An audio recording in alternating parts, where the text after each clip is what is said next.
સુરતની લાજપોર સેન્ટ્રલ જેલમાં high security yard number 42માં રાખવામાં આવેલા હત્યાના ગુનાના આરોપીએ ફાંસો ખાઈને આત્મહત્યા કરી લીધી છે. લાજપોર સેન્ટ્રલ જેલમાં બંધ હત્યાનો એક આરોપી જેલ પરિસરમાં જ ફાંસો ખાઈ આત્મહત્યા કરી લીધી છે. આ ઘટનાથી જેલ પ્રશાસન ચોક્કસપણે હચમચી ગયું હતું. આત્મહત્યા કરનાર આરોપીની ઓળખ હેમંત પાનાચંદ્ર માંગરોળિયા ઉર્ફે ડેની તરીકે થઈ છે. તે કતારગામ પોલીસ સ્ટેશન હેઠળ 2017માં નોંધાયેલા હત્યાના એક ગુનામાં ધરપકડ થયેલો હતો અને ત્યારથી જેલમાં બંધ હતો. આ ઘટના લાજપોર જેલના હાઈ સિક્યુરિટી યાર્ડ નંબર 42માં રાત્રે આશરે 8:20 વાગે બની હોવાનું જાણવા મળ્યું હતું. જેલ કર્મચારીઓએ રૂટીન રાઉન્ડ દરમિયાન હેમંતને બેભાન અવસ્થામાં જોયો. તુરંત જ તેને જેલ ડિસ્પેન્સરી અને પછી સિવિલ હોસ્પિટલમાં લઈ જવામાં આવ્યો, જ્યાં ડોક્ટરોએ તેને મૃત ઘોષિત કર્યો હતો. કયા કારણોસર આરોપીએ આપઘાત કર્યો છે તે હાલમાં જાણી શકાયું નથી. હાલ પોલીસ અને જેલ અધિકારીઓ આ બાબતની તપાસ કરી રહ્યા છે. આરોપીના સંબંધીઓ અથવા તેના સાથી કેદીઓ સાથે કોઈ વિવાદ હતો કે નહીં તે પણ તપાસવામાં આવશે. આ ઘટના બાદ પોલીસે મૃતદેહનું પોસ્ટમોર્ટમ કરાવ્યું છે. જેલ પ્રશાસન દ્વારા આ બાબતની ઉચ્ચ સ્તરીય તપાસ શરૂ કરવામાં આવી છે. આરોપી પાસેથી આત્મહત્યા માટે વપરાયેલી સામગ્રી કેવી રીતે મળી તે પણ તપાસનો મુખ્ય મુદ્દો છે. મારું નામ અમિત પાનાચંદ માંગરોલિયા છે. અમિતભાઈ, શું ઘટના બની છે? કેવી રીતે તમને જાણ થઈ?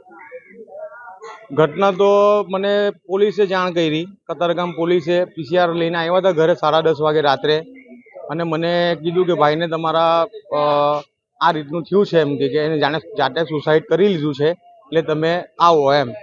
એટલે મેં ત્યારે જ એમને પોલીસવાળા લોકોને કીધું કે મારો ભાઈ સુસાઇડ કર્યો તો એમ છે જ નથી, કેમ કે જે 8.5 વર્ષથી જેલ કાપી રહ્યો હોય એ માણસ 10 દિવસ કે 20 દિવસ માટે શું કામ સુસાઇડ કરે? એ 20 દિવસની અંદર છૂટવાનો હતો, અમારો ઓર્ડર હતો, અમે 20 દિવસમાં એ છૂટવાનો હતો, અને એની પર કોઈ ગુનો જ નહીં હતો. કોઈ ગુનો કબૂલ થયો તો હતો જ નહીં કે ભાઈ આ ગુનામાં હતો. કાચા કામનો હતો, એટલે પાકા કામનો તો હતો જ નહીં. અને મારી એને હાઈ સિક્યુરિટીમાં કેમ રાખવામાં આવ્યો, એનું શું કારણ?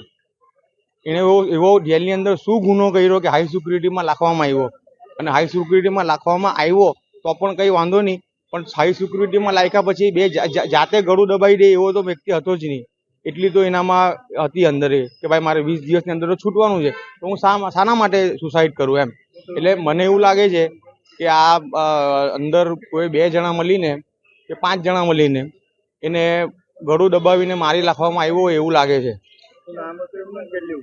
એમનું નામ હતું હેમંત પાનાચંદ માંગરોલિયા. એમની ઉંમર 39 વર્ષ. હવે માંગ શું તમારી? મારી એ જ માંગ છે કે ભાઈ જ્યાં ભલે હાઈ સિક્યુરિટીમાં જે નાખ્યો તો કયા ગુનામાં નાખ્યો હતો, અને હાઈ સિક્યુરિટીમાં નાખ્યા પછી એને સુસાઇડ કર્યું ને એના મારે ફૂટેજ જોવા છે. એ જીવિત હતો ત્યારથી અને જાતે સુસાઇડ કર્યું ને એટલે સમજી લો કે 5 મિનિટનો કે 10 મિનિટનું એને ગળું દબાવ્યું હોય, તો એ મારે 5 થી 10 મિનિટનો વિડીયો જોવો છે. સચિન લાજપોર મધ્યસ્થ જેલ ખાતે એક કાચા કામના કેદી નામે હેમંતભાઈ ઉર્ફે ડેની પાંચનભાઈ માંગરોળિયા એમનું અકુદરતી મોત થયેલું છે, જે અનુસંધાને સચિન પોલીસ સ્ટેશનમાં અકસ્માત મોતનો બનાવ દાખલ કરવામાં આવેલો છે, જેની તપાસ સચિન પોલીસ સ્ટેશનના police inspector Shri PN Vaghela કરી રહેલ છે. તપાસના કામે ઇન્ક્વેસ્ટ પંચનામું ભરી અને PM અર્થે જે લાશ જે છે એ નવી સિવિલ હોસ્પિટલમાં મોકલી આપવામાં આવેલ છે.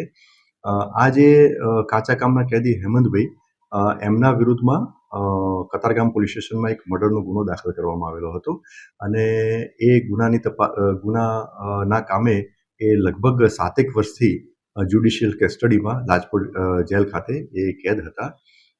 આ જે બનાવ બન્યો, જે અકુદરતી મોત એમનું જે થયું છે, એમાં જે બનાવની જે સ્થળ જે છે એ લાજપોર મધ્યસ્થ જેલના હાઈ સિક્યુરિટી વિભાગમાં ખોલી નંબર 42માં થયેલું છે.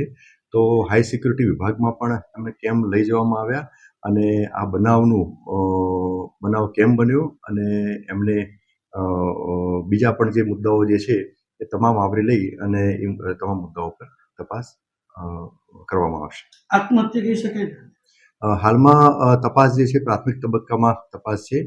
PM માટે ડેડ બોડી મોકલી આપવામાં આવેલી છે, એટલે PM ના અંતે ચોક્કસ જે મોતનું કારણ છે એ સ્પષ્ટ થશે.